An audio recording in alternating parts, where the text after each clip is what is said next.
You feel that if you had your parents more involved from the beginning, that your life would be better than it is now with everything you've already achieved?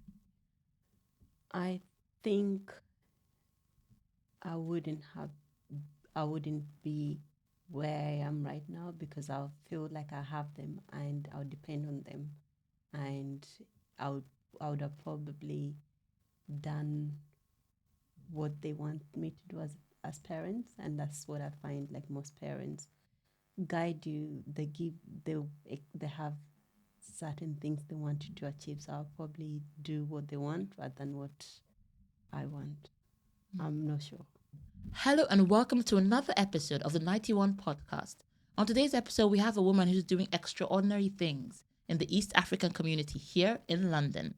She runs a beautiful restaurant called Kenyan Kitchen, and her name is Margaret Smalls. So, welcome to the studio, Margaret. I love your hair. What's your inspiration behind it? Thank you.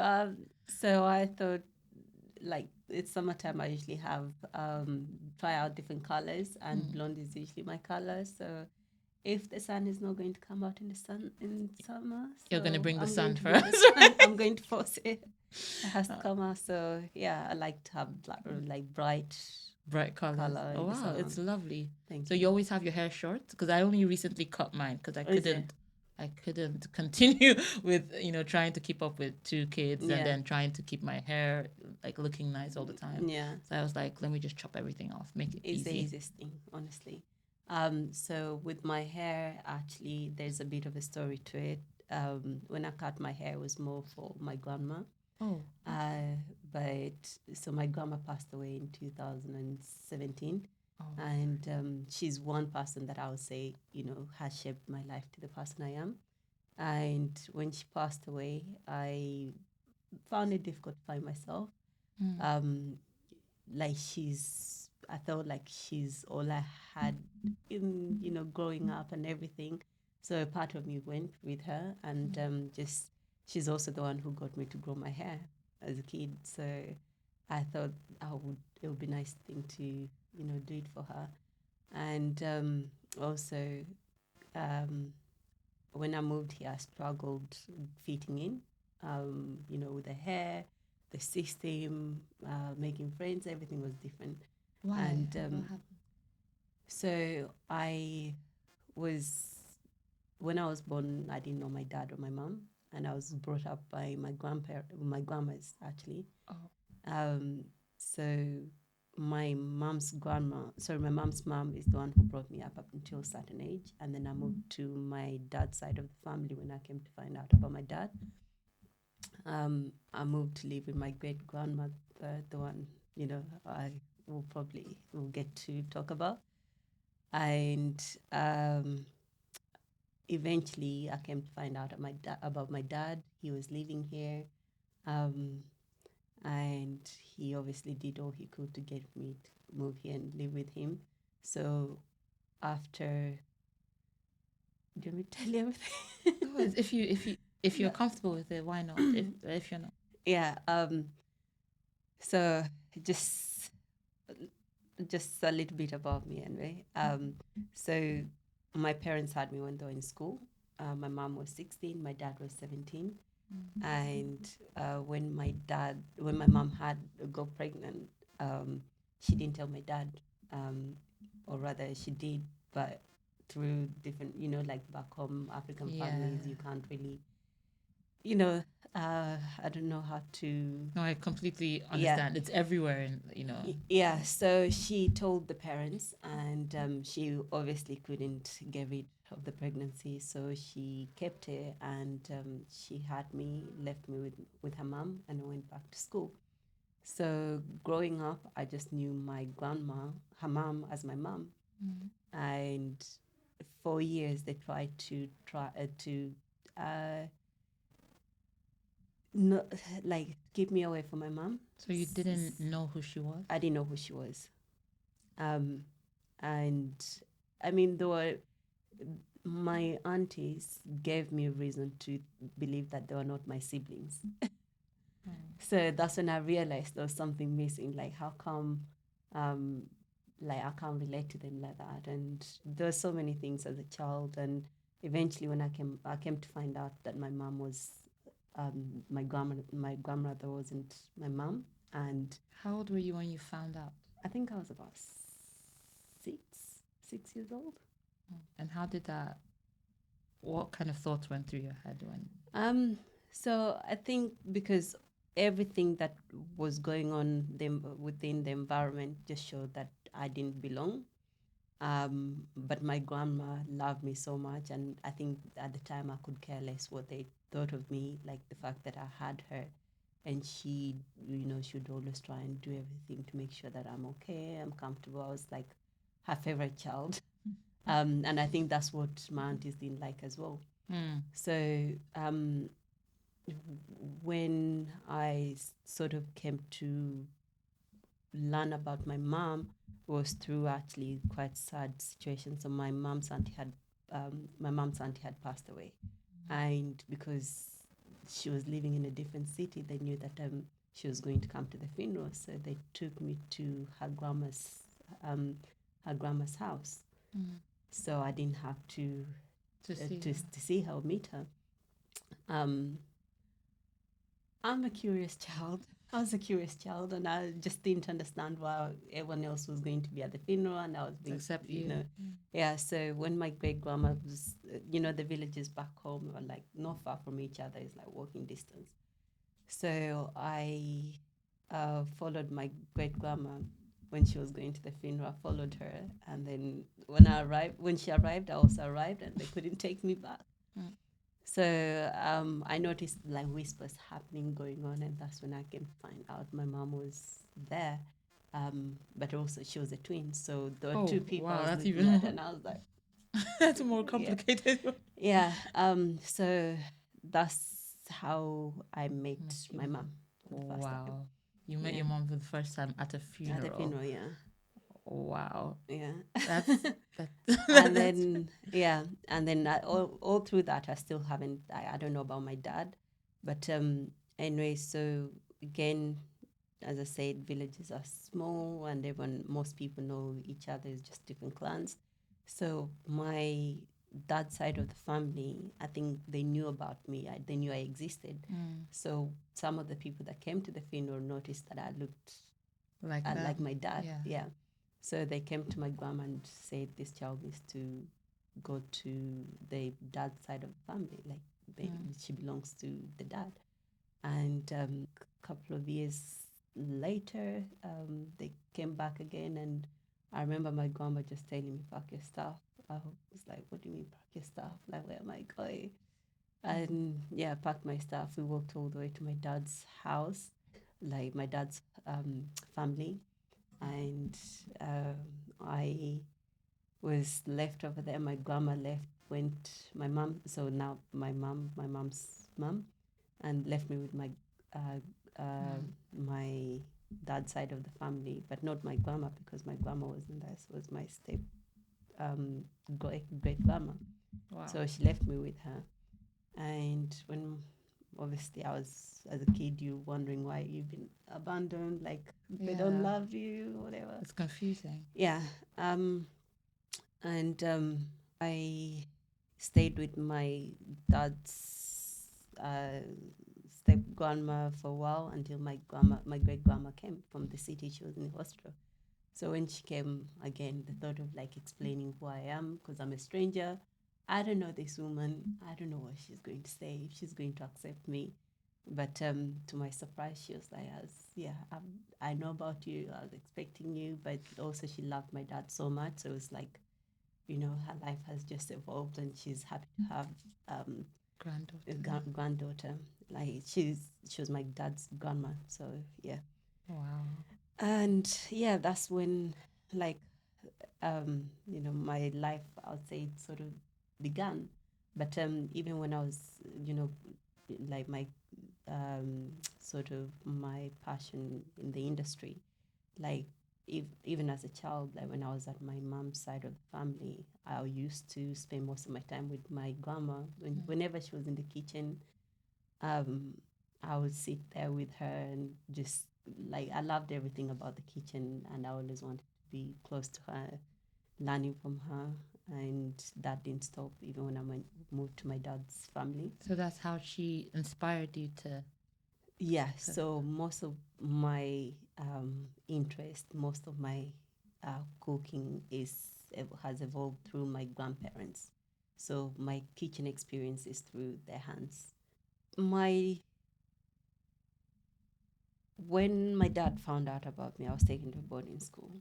So, like having been with my grandmother, because back again, I don't know how it is in Nigeria, but most of especially when you're in the village, most schools are boarding schools. And the reason why they're like that is because they try to avoid kids spending more time at home because they'll have house chores and everything. So, I was taken to a boarding school. So when my dad came to visit, see me, he actually came to boarding school and I hadn't seen a picture of him. So the first person he approached was me, and I didn't know that he was my dad.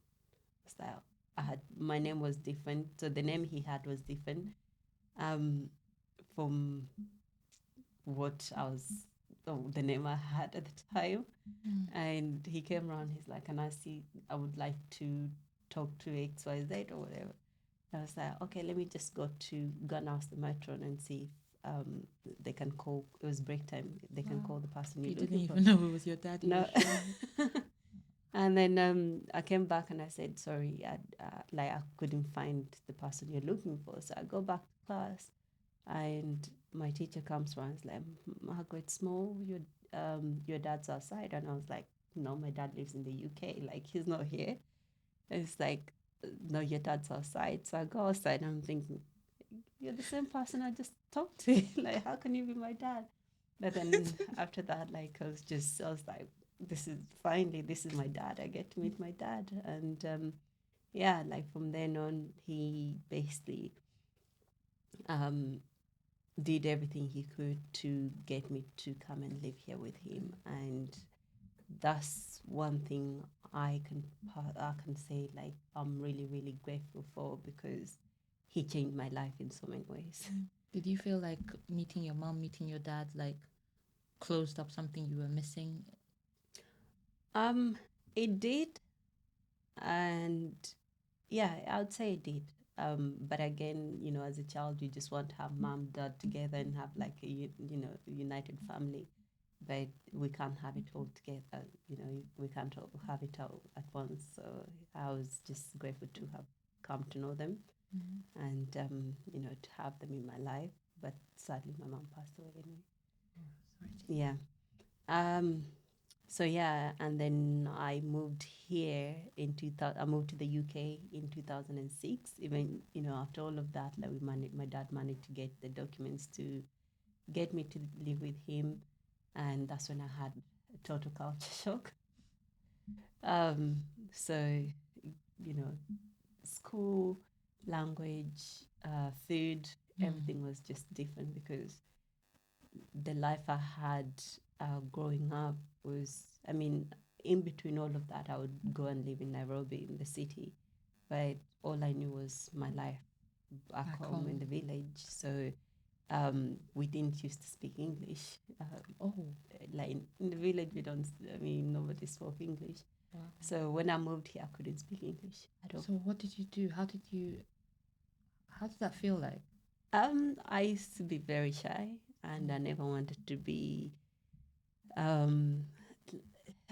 just never used to talk a lot, but I am someone who loves to learn, and if I put my mind to something, I'll get it done. And my goal was obviously, to show my dad that I can do it, and like my family back home, my dad, I just wanted to make them proud. So I'll go to school whenever I come, and then when I come back home, I would turn on BBC, learn English, make sure like I'm 10 p.m. watching news. So that's how I learned how to speak English.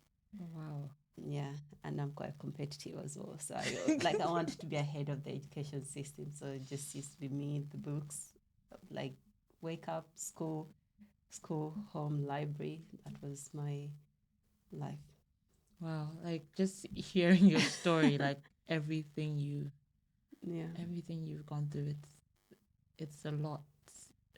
It's what makes you, stronger, and that's what has made me stronger. And I don't think I'll change it in any way.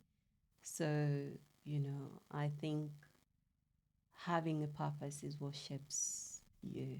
And for me, I found my purpose through everything that I went through. The kitchen is where I spent most of my time as a kid, and it's the calling that I had, and the journey that I went through has led me to my passion. Yeah. So let's talk a bit about Kenyan Kitchen. So Yeah. when did you start it? So I opened Kenya Kitchen in 2019. Okay. When I finished university, I graduated as in education. I was teaching, but in between, I was actually cooking meals from home. So I'll do catering from home part time. So I'll go to work, come back, receive orders. I'll prepare, weekends. I'll prepare the food and send them out. And I think around 2018, I no two, 2018 yeah 2018, I was approached by this local charity close to our home. They wanted us to have, so someone must have pulled out in it at an event that they were doing, and they asked me to step in for them. And they, funny enough, social media is really, plays a huge role in everything that we do in our lives these days. Yes, it's very powerful. Yeah, so very, that's how they found me. So I set up, I agreed to set up the stall over there, and my food was sold out within an hour. It was Wow. sold out, and most people, lots of people, are asking, "Do you have a restaurant?" I didn't have a restaurant. I was working from home. I had a name. Everything was done professionally, and I was thought to myself, okay, right. I haven't had one person, two people. Is multiple people asking me if I've got a restaurant. Margaret, think. I was like, yeah, I have a restaurant. Oh, you told them you had a I restaurant? was like, I have a restaurant. It's coming. It's with refurbishing. Everything is good. Like, leave me your details once everything is sorted out. I'm going to contact you. So I got a pen and paper, and I was getting them to write their names. So I was like, okay, once everything is sorted out, I'll reach out to you, and I'll make sure you get a discount, as, you know, promotion and stuff. But I think that moment is when I found that, like, our food is not just consumed by the Kenyan communities, But other people. For you to get sold out right there. Yeah, it was a big thing. It was literally it just made me think, like, actually, I love this. I enjoy this, and I think as much as it was about the money, it was actually just seeing the joy and the love in people's faces. Seeing them enjoy what you make. Exactly. Yeah. Seeing the feedback, seeing, it's beautiful. Yeah. Honestly. And so I started looking for the locations. So from then on, my homework was look for premises. So every single night, I was on my phone searching. Okay, we viewed few places, and then we came across the place we are at the moment, which is in Edgware. Yeah. I walked in, and I thought, actually, this just fits everything I'm looking for. Wow. It had the grill already, and nyama choma is the Kenyan national dish, like the grilled meat. Isn't it? Yeah. So the grilled meat, which is sort of, like suya. And they had coffee machine. I thought, we can have Kenyan coffee over here. I was just imagining all the things that I grew up with. And so we finally managed to get the keys to our premises in around June, July. And what was that process like, trying to get the finance needed? Again, I'm very grateful I had my dad by my side, and when I was at university, I was also gifted some money. So I had, my dad's an accountant. Wow. And when you have an accountant, like, you have to know your numbers. And I never used to go out that much, so most of my money would go into the savings. And the fact that my dad knew what I wanted to do, he was very supportive. So he said, he could see how I used to work from home, everything I used to do, and he just thought as well, like, I've outgrown the kitchen. And for me to continue doing what I enjoy, he's willing to support me. So we decided we were going to go into business together. And but the process of getting it, especially as a female, or like a minority, someone who, like, is it wasn't easy. I felt they discrimination. Yeah. In what way? I mean, just I felt it from the people that were supposed to be guiding me, get the get the premises, and be like, people that are meant to help you get it. Yeah. So they tried to delay the whole process for me to not have the place. It was, again, it was questions like, what makes you think people want Kenyan food? Like, at your age, what do you, like? Why It was would they? Yeah, it was a lot of discouraging things to try and make me give up. So and I think when that was happening, it actually made me want to push more for it, to prove yourself that I can do this. Yeah. So I like to look back and say, it's, had they not had that mindset, I would have probably just been like, okay, actually I've got it now, or snakes or whatever. But actually it made me want to go for it. It made me hungry, and I thought to myself, I have to do it, because it's something like that makes it difficult for us, our people, to not get into the industry that we want to get into. So once we got the keys, again, maybe in a way they didn't want me to get it for good reasons, I don't know.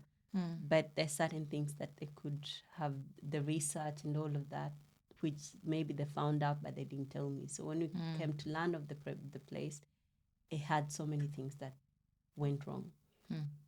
It delayed the opening. The plan was to open in June. We ended up opening in November, December.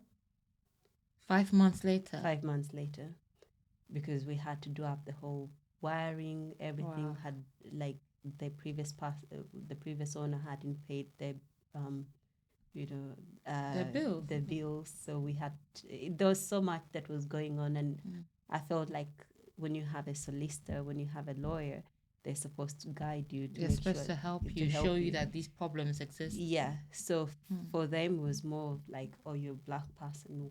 What makes you think you're going to actually do it? Why do you deserve this? Why do you deserve it? Exactly. So anyway,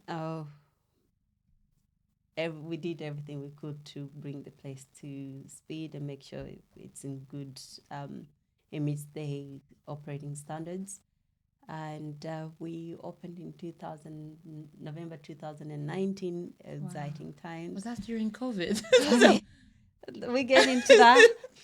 So, again, I didn't have experience of commercial kitchen. As I said, I was working from home by myself. I've worked in this place, it's big. The kitchen is different from what I'm used to. Yeah, it's not your kitchen at home. It's not my kitchen at home. I'm thinking, what am I going to do? I'm scared to actually start cooking and give people food. I didn't know what to do. But I said, if this is supposed to work out, if it's meant for me, I have to make it work. One of the catering that I did, I met, my dad met a client, friend, and they exchanged contacts. And this person was had also had experience in the in But the food industry, mm, hospitality industry. So he was very, he was so inspired. very helpful. Is it? Yeah, like he was very, when he met me, he was very excited and inspired and was willing to actually teach me throughout the process. So he took me in and was like, okay, this is what I did, or this is what I was doing, this is the mistakes I made in my years in the industry. Like obviously mine was back in 19, God knows how many years back. But I'll teach you what I know. And then I spent good amount of time with him. He was my mentor, and he is still my mentor. And he would take me to different kitchens, and he's a people's person. He knows how to network. So every single, almost every single week, we used to go to different kitchens, and I was really, really surprised that people are willing to actually To help. to help and take For me. free, not even Yeah, because like mostly people want to hide the information. They want to yeah, gatekeep. exactly. They're like, why do you want to do what What I did? what I do, or trying they think you might copy the ideas. So we would go to these kitchens. He's like, okay, talk to this manager, talk to this person, and they'll take me around. They'll show me how these are the required documents. This is what you're supposed to follow. This is so I just took that knowledge and tried to adapt it around to to my kitchen.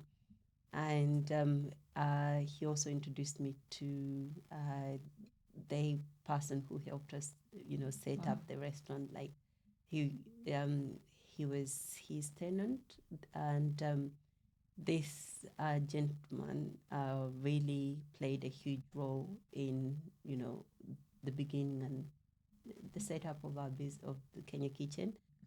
It seems like the more you pushed and pushed, it's like I feel like maybe God just brought all the people you needed Yeah. to So help you finish. I think So I think like everyone that came into my life at the time was aligned. They were meant to be there at Yes. the right time at the right place. I was at the right place at the right time.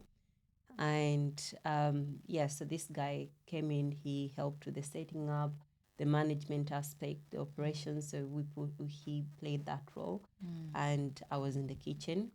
I've always been a shy person, so I thought like I'm not going to go in front of customers. I'm going to be at the back of the kitchen. I'll just cook. But then as time went, people wanted to see the face, who is making the food. So that's in November 2019, and then COVID hit. So how did COVID affect your business? So obviously when we open, it's a new product. People don't know about Kenyan food. My fear is we don't have customers. What are we going to do? We have to shut the business. Like we've just spent all of this money To start it. I have employees that are depending on me. I have rent that I have to pay. Wow. What am I going to do? So the manager at the time and myself decided, okay, look, during after the 2 weeks, we opened for takeaway. So we would go in, so the clientele that we had already built, we would send them menus, so they'll pre-order, and then we would do, we go in, cook the food, and get them to collect the food. So we're doing that, trying to do. You adapted to it. Yeah, we just had to find ways that adjusted to the way, the COVID guidelines. You were still operating throughout COVID. You still. Yeah.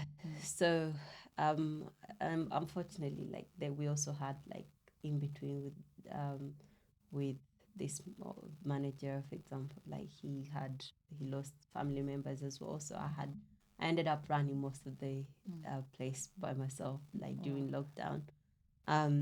But thankfully, we also had the COVID grant, which helped with the operations. And then once we got to open, we had the Eat Out Help Out scheme. So we utilized all the avenues that came about, the financial opportunities that came about to help us get through the business. And but also we hadn't done up the the place. There was no decorations on the wall, like it just was an empty blank space. So when people used to come in, they would get bored. They're like, yeah, this is not giving home. The food is all right. For the environment. Yeah. So I had the ideas of what I wanted to do, like how to set up the place, like the decorations. So COVID time really helped in that aspect. So it gave us time to actually work on our interior, but also the finance area, like the grant that we got also helped towards decorating the place the way it is right now. And after COVID, once we got to open properly, people came in. They were excited. They were happy with the new setup, and they know the food. Word started going around. People got to know Kenya Kitchen, and I think just having the artwork is what helped market us and the food itself. So my goal was to actually get the authentic traditional dishes. Kenya is big, and what really I would say every culture has its own different dishes. Yeah. So again, when I moved here, I realized there were a lot of like Indian Kenyan restaurants, and I didn't know there were Indian Kenyan restaurants. Yeah, there are a lot of them, and I'd say they've kind of kept the Kenyan community going, Kenyan culture going quite well. But obviously, the Kenyan traditional dishes or cuisine is not the same. Is not the same. So when it comes to the dishes that we do, is mostly inspired by what I grew up with, by my grandma, and also the cultures that we have. So we've tried to pretty much highlight all the dishes that. Can you give me some examples of those traditional Kenyan dishes? Yeah. So for example, where I come from, like I come from Western Kenya, on the border of Uganda, and we have this staple dish is ugali, which is the cornmeal mash, and we have that mostly with vegetables, so all sorts of traditional vegetables or chicken, fish, and then when you go to like Rift Valley or outside, like in Nairobi or in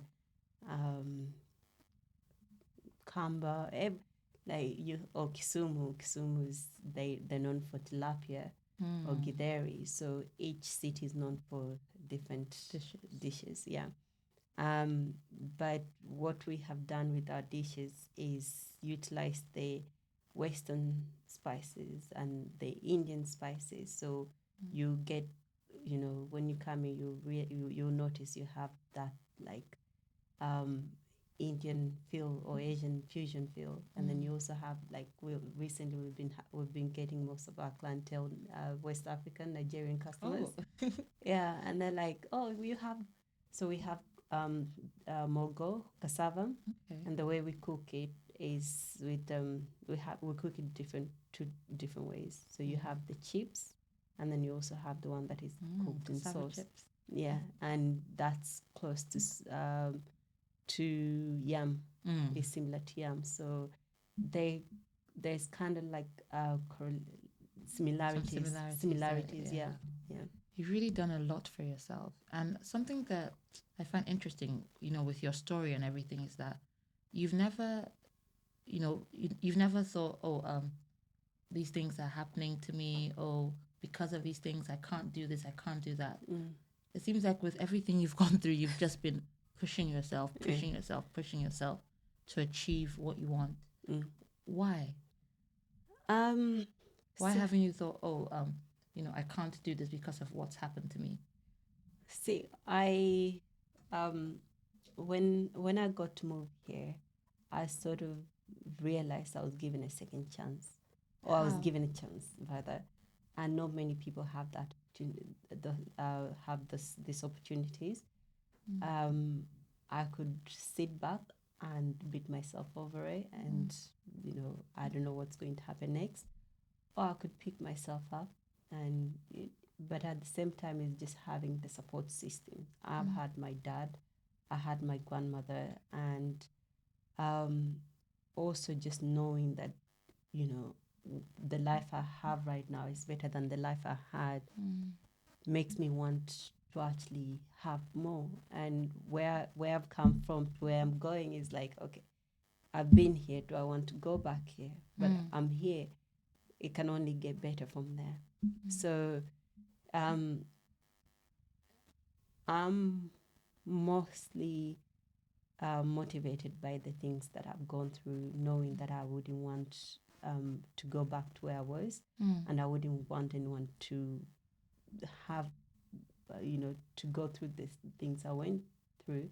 But at the same time, I ask myself, so if I sit down and keep on asking myself, why me? Who else is it supposed to be? So you just have to find the strength and know that the people that actually have paved ways can't carry you your entire life. Wow. That's actually quite deep. Yeah, and like I can't sit back and depend on my dad because he's done everything he could to give me, to open the doors for me. My grandparents, the time when they used to sit there and teach me the cooking and, tell me the stories, that was a lesson. And, in me, like what I'm doing right now, I find like I'm mostly guided and inspired by my grandmother, knowing that probably this is what, at some point, I think she had a dream, she had a goal. She's doing it through me. So just I just feel like I was put to this, I was brought to this earth for a purpose, and the fact that I we have options, and even my mom had an option. She chose one option, and that was another chance. And for me, God keeps on giving me chances after chances. Through school, through my childhood, school, my career, COVID, there are always challenges. Even right now, there are challenges, but it's that there are times you wake up, you don't feel like doing it. Yeah. Like I have gone through depression, for example. And when I was there, it was like I found everything that could put me back down. And I knew even though I could get myself up there were so many things that you constantly start playing in your head that I'm not going to do it, I'm not going to do it. So through all of those things, I realized that it's only me who can change. It has to you have to call a meeting with yourself.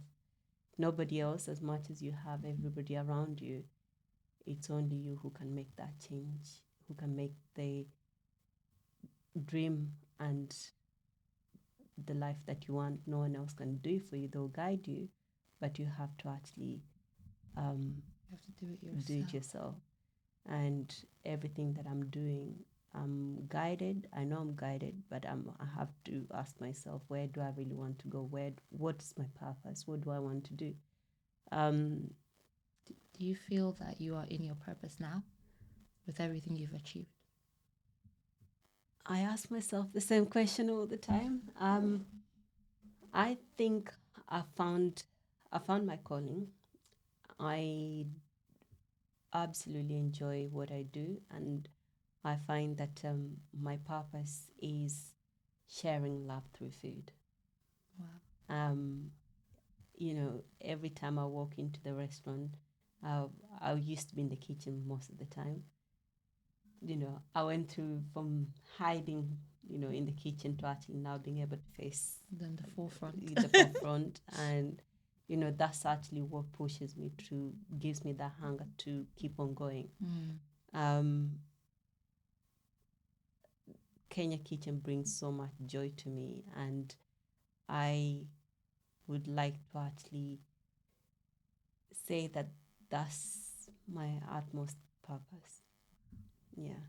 In the beginning, when you told me about your story of your childhood, you said you always felt like you did not belong there. You always felt like you were out of place, whether at your mother's family's place, whether at your father's family's place.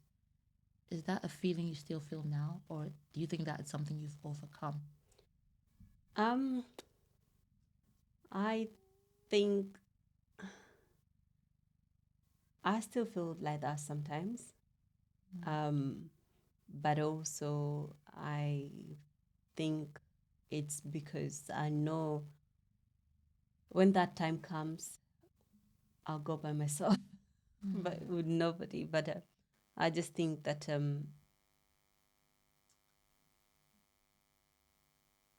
I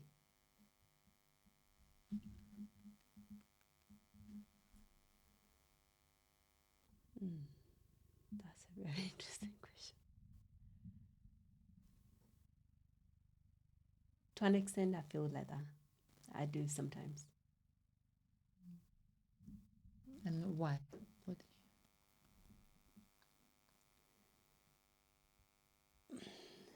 You know, a lot of the time, we look at what we've achieved, what we've done, and also people only recognize you for what you've achieved, but actually the internal feeling is like you just want someone to sit down and, for someone to be like, oh, actually, how are you feeling, or what's, but you don't get, you have to build, you have to be strong, and where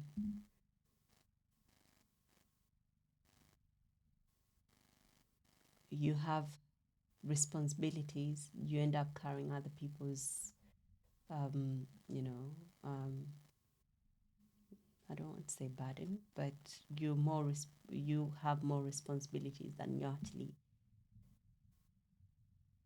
I don't know how to answer that. That's okay, because that's the feeling I used to get also. Yeah. I used to feel sometimes like I was, out of place or not meant to. But I think maybe over time, I sort of just. How did you overcome that? I think I realized that it was in my mind. It's all in my head. And I realized that everybody else feels like that too. Yeah, actually, that's a good point. Everyone else feels the same thing. So sometimes we think, oh, I feel this way, I feel uncomfortable, but everybody else has the same vulnerabilities. Yeah. Everybody else is feeling out of place. Everybody else is watching, wondering if you're looking at them funny. Everyone else is thinking like that. Oh, yeah. So when I realized everyone else felt the same way and it was not just me, I was like, oh, just do me. Do what? Yeah, I agree with you. I think, but I think once you start sidelining yourself and, I, I think it's just where you have so much going on and you feel like everyone is so much better off doing different stuff or whatever is sort of gets you to start feeling that way. But yeah, I think everyone feels the same way, to be honest, and so many people are going through similar things. But now with for example, podcasts, these things actually help us. Yes, to realize we're not alone. We're not alone, and that's I listen to a lot of podcasts as well when I'm driving and when I'm in the gym, and you're like, oh, actually, I'm not alone. So yeah, we're all going through. We're all going together. through the similar things together. Yeah. It's just sometimes some of us we don't share it, we don't talk about it. But when you get the chance to listen to another person's point of view and what they're going through, ask them, how are you feeling when you find out, like you realize we're all connected, we're all going through the same thing. Absolutely. So Margaret, there's an event coming up, isn't there? Kenyan Kitchen. Yeah. So what's it about? So with what we have started doing, and again, being a young person, having Kenya Kitchen was more like I want to grow with young people, and what we decided to do is more engage with our community, more young people, like diversify. So I want Kenya Kitchen to be an open space for everyone. And what we have done is start doing uh, networking events and more engaging events. And one of them, actually, upcoming event is Singles Night. Oh, okay. I found, like, I've come to realize that the uni days are gone. People are not going out as much as they used to. Yeah. People are not meeting each other in the clubs anymore. Clubs have closed. And with our busy lives, we need a place that we can all just go meet people in a natural way rather than swiping, because that's the new thing that is out here. Like, people are just spending most of the time swiping. So we have come up with an event, Singles Night, and that's for everyone from the age of 20 onwards, because, again, young people are just at home on their phones, TikTok, Instagram, Netflix. And I'm not sure if it's because they're not sure what's going on out there, or if it's just being comfortable at home, in your own space. Yeah. But I think we need to change that narrative and get more people out and engaging, because I've realized, again, people are, we forgetting how to socialize and how to network. You meet someone and you're not sure what to say or how to approach them, and so we do everything online. You do everything online, and when you come to reality, like, okay, what do I do now? What do I do? You become mute. You can't talk, and just having a space where we get everyone in, and whether someone is lucky enough to meet somebody or just have someone to chat to, Kenya Kitchen is offering that. And so what day is it on? So we have our Singles Night on the 20th of June, which is a Thursday. Okay. And it's from 5 p.m., 5 to 10 p.m. And we're calling all the single guys, all the single girls, come together. Let's find your future Miss, or your future Mrs. Who knows, we might be having a Kenya Kitchen wedding one. But yeah, back in the days, you see someone drop something and you pick it up, you're like, oh, sorry, and then you connect. Now it's like you're looking at your phone. The picture, like, swipe. No, so we're judging everyone from, the screen. Yes, we become more superficial. We actually, whatever and I'm not sure if we're having too many expectations or it's just something that I would like our environment to be more of a place you come and meet somebody and you can chat to, and probably take home someone that, your parents or your future kids will appreciate. And I think it's a really lovely event. Yeah. So if you're single and you'd like the chance to mingle in the real world, not online, so come down to Kenyan Kitchen on the 20th at 5 p.m., right? 5 p.m., that's right. And meet with some other young people and, get to find someone you might connect with.